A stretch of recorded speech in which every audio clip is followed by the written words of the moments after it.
Bangladesh versus Singapore football ম্যাচের জন্য পুরোপুরিভাবে প্রস্তুত হয়েছে বাংলাদেশ জাতীয় স্টেডিয়াম।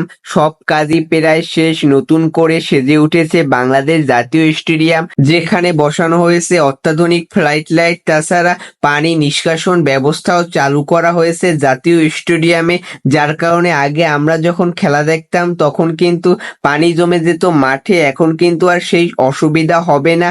এবং বাংলাদেশ ভার্সেস সিঙ্গাপুর ফুটবল ম্যাচের টিকিট প্রাইস প্রকাশ করেছে বাংলাদেশ ফুটবল ফেডারেশন, যেখানে হসপিটালিটি বক্সের টিকিট প্রাইস 5,000 টাকা, কর্পোরেট বক্সের টিকিট প্রাইস 5,000 টাকা, ভিআইপি 1-এর টিকিট প্রাইস 4,000 টাকা, ভিআইপি 2-এর টিকিট প্রাইস 2,500 টাকা, ভিআইপি 3-এর টিকিট প্রাইস 2,500 টাকা, স্কাই ভিউয়ের টিকিট প্রাইস হলো 3,000 টাকা, ক্লাব হাউস 1-এর টিকিট প্রাইস হলো 2,500 টাকা, ক্লাব হাউস 2-এর টিকিট প্রাইস হলো 2,000 টাকা, আর জেনারেল গ্যালারির টিকিট প্রাইস হলো 400 টাকা।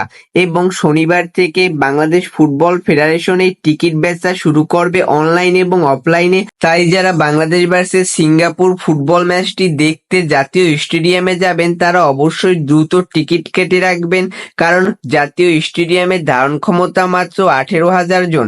তো আমরা আশা করব যে বাংলাদেশ দল সিঙ্গাপুরের সাথে ভালো পারফরমেন্স করবে, ফুটবল ফ্যানদের আনন্দিত করবে। আরেকটি কথা না বললেই নয়, আমার মতে বাংলাদেশ ভার্সেস সিঙ্গাপুর যে ফুটবল ম্যাচটি হবে সেখানের যে টিকিট প্রাইস ধরা হয়েছে তা অবশ্যই অত্যাধিক হয়েছে, কারণ বাংলাদেশে ক্রিকেট এতটা জনপ্রিয় হওয়ার পরও বাংলাদেশ যখন ম্যাচ খেলে তখন কিন্তু ভিআইপি গ্যালারির টিকিট প্রাইস 2,000-এর বেশি হয় না।